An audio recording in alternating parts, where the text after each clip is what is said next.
Assalamualaikum warahmatullahi wabarakatuh. Di sini saya akan menjawab soal UTS. Yang pertama adalah nomor 9. Jelaskan prinsip-prinsip menyampaikan pidato. Prinsip menyampaikan pidato itu ada 4. Yang pertama adalah prinsip roda berputar. Maksud dari berputar ini adalah seperti halnya roda yang berputar pada porosnya. Artinya seorang dai ketika menyampaikan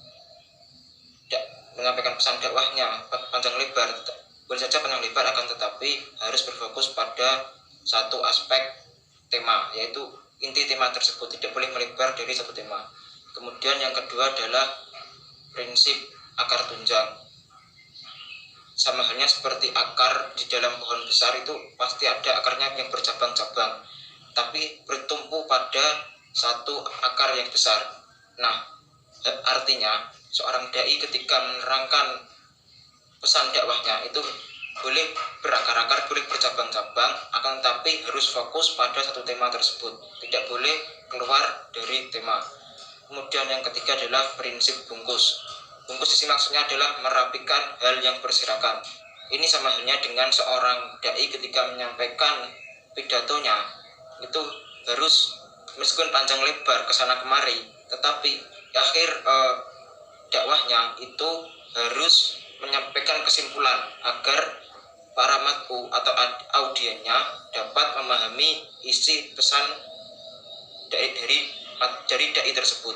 Kemudian yang prinsip yang keempat adalah prinsip isya'i dalam botol. Maksudnya prinsip ini bisa diibaratkan sebagai seorang mat'u adalah sebagai botolnya, diibaratkan seperti itu. Kemudian seorang dai adalah sebagai air yang mengisi dalam botol tersebut. Jadi ada 2 tipe dalam prinsip ini. Yang pertama adalah tipe mulut kecil, badan besar. Artinya ketika mat'u menyampaikan dakwahnya atau pesan dakwahnya itu harus dengan perlahan-lahan, dengan sabar, agar mat'unya itu paham apa yang disampaikan. Kemudian tipe yang kedua adalah tipe mulut besar sedangkan badannya kecil. Badan botol itu kecil. Artinya ketika dai menyampaikan pesan dakwahnya cara lebar, panjang lebar, cara banyak, tetapi seorang mat'u itu hanya mampu menerima sedikit pesan dakwah yang disampaikan. Selanjutnya soal nomor 10. Menurut Anda, bagaimana teknik mengatasi demam panggung? Menurut saya, teknik mengatasi demam panggung yaitu yang pertama adalah persiapan, baik itu persiapan mental maupun persiapan materi yang akan kita sampaikan. Selanjutnya adalah latihan. Latihan ini dilakukan secara terus-menerus. Jadi latihan kita itu harus berulang-ulang, jangan cuma hanya sekali atau 2 kali saja. Kemudian yang selanjutnya adalah percaya diri. Kita harus mempunyai rasa percaya diri yang tinggi agar tidak takut ketika atau demam panggung ketika kita berada di atas panggung. Kemudian yang terakhir adalah relax. Ketika kita sudah tampil di hadapan orang banyak, kita relax. Kita tidak usah memikirkan yang lain-lain. Kita fokus pada mat'u kita saja. Selanjutnya saya akan menjawab soal nomor 14. Mengapa seorang orator perlu mengenal karakter audien? Karena menurut saya, karena seorang orator kalau tidak mengenal audiennya, maka materi yang disampaikannya pun tidak akan nyambung. Jadi seorang orator atau pembicara harus pintar-pintarnya mereka mengenali karakter dari mat'unya atau audiennya. Assalamualaikum warahmatullahi wabarakatuh. Alhamdulillahirabbil alamin. Wassalatu wassalamu ala asrofil anbiya'i wal mursalin sayyidina wa habibina Muhammadin wa ala alihi wa sahbihi ajma'in. Amma ba'du. Puji syukur kehadirat Allah Subhanahu wa taala yang telah melimpahkan rahmat dan hidayahnya kepada kita semua, sehingga hingga saat ini kita masih diberikan kesehatan dan kelancaran dalam melaksanakan segala hal apapun. Salawat dan salam tak tercurahkan kepada junjungan kita Nabi Muhammad SAW, Nabi yang telah menunjukkan kita dari zaman jahiliyah menuju zaman Islamiyah. Kaum muslimin yang dirahmati Allah Subhanahu wa taala, akhir-akhir ini kita sering diuji dengan banyak sekali cobaan dan musibah yang menimpa kita. intinya kita di sini adalah untuk lebih ekstra bersabar, khususnya di bulan puasa ini. Di bulan Ramadan ini khususnya kita harus lebih ekstra bersabar, baik itu melawan hawa nafsu, melawan cobaan, dan melawan amarah. Sabar dalam arti adalah kita harus rela menahan hawa nafsu dan rela menahan cobaan yang diberikan Allah Subhanahu wa taala. Khususnya pada bulan Ramadan ini, kita lebih harus ekstra bersabar seperti menahan amarah dan hawa nafsu kita sendiri. Sabar ada berbagai jenis. Yang pertama adalah sabar dalam menahan amarah. Seperti yang dikisahkan oleh Nabi Nuh alaihissalam ketika Nabi Nuh membangun atau membuat sebuah kapal besar. Para kaumnya banyak yang menolak dengan apa yang dibuat oleh Nabi Nuh tersebut. Tetapi Nabi Nuh tidak marah. Bahkan Nabi Nuh rela untuk dimusuhi atau dikhianati ataupun diejek oleh Allah dengan kaumnya.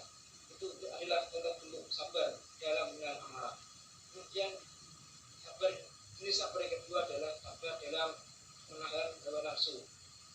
Khususnya di bulan Ramadan ini kita harus lebih ekstra sabar dalam menahan hawa nafsu kita. Seperti halnya ketika kita siang hari, mungkin banyak kita jumpai warung-warung pinggir jalan yang masih buka, ataupun rumah makan yang sekeliling kita masih banyak sekali. Nah, kita harus bisa menahan hawa nafsu kita dalam bulan puasa ini agar apa? Agar keinginan kita itu masih terjaga. Itu hanya cobaan dari Allah Subhanahu wa taala menguji seberapa besar iman kita.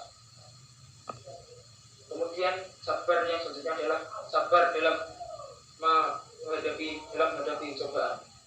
Mungkin kita tahu sendiri bahwa akhir ini bencana alam terjadi di mana-mana, khususnya di negara Indonesia. Mungkin ini bentuk cobaan dari Allah Subhanahu wa taala pada kita semuanya. Allah masih sayang dengan kita. Itu adalah sebuah bentuk peringatan dari Allah Subhanahu wa taala bahwa kita mungkin masih banyak kesalahan, masih banyak dosa yang kita perbuat selama ini. Mungkin kita tidak sadar dengan hal tersebut. Maka dari itu Allah memperingatkan kita dengan sebuah bencana tersebut. Tapi intinya kita harus sabar dalam menghadapi cobaan ini. Allah hanya mengetes kita atau menguji seberapa besar keimanan kita. Seperti firman Allah dalam surat Al-Baqarah ayat 193. Bismillahirrahmanirrahim. Ya ayyuhalladzina amanu ista'inu bis-sabri was-shalah innallaha ma'as-sabirin.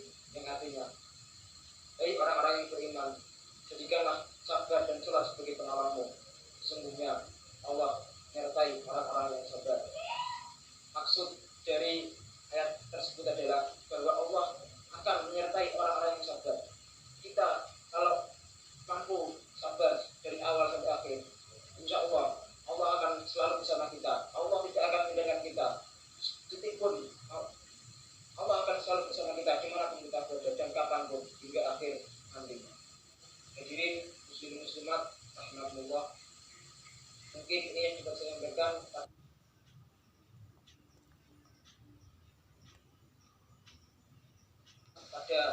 kesempatan kali ini.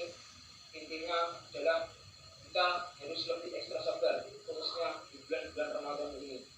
Baik sabar dalam menghadapi amarah, sabar dalam hawa nafsu, dan sabar dalam menghadapi semua bencana ini. Kita sudah tahu dari semua ini ada rahasia apa yang Allah sembunyikan. Ikuti terus alurnya, insya Allah kita akan mendapatkan jalan keluarnya. Allahul muwaffiq ila aqwamit thoriq. Wassalamualaikum warahmatullahi wabarakatuh.